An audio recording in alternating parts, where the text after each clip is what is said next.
I-Land Rover Defender izakhelwe udumo ngokuba imoto efohla noma ikuphi. Namanje kusenjalo, kodwa okuhle okushintshile ngayo ukuthi sekuyi-SUV yansuku zonke evuleleke kubantu abahlukahlukene. Uyayibona lesameza ngayo ukuthi inde kanjani, ingoba ngaphakathi ilayisha abagibeli abawu-7 abahlala kamnandi ngokukhululeka ey'hlalweni ey'sezingeni eliphezulu ze-leather. Nokho isikhala if uyivule zonke iy'hlalo siba sincane.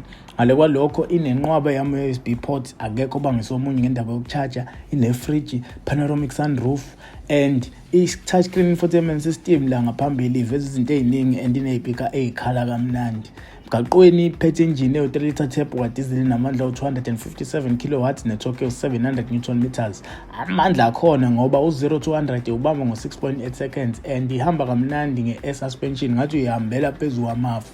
I-price 2,062,000.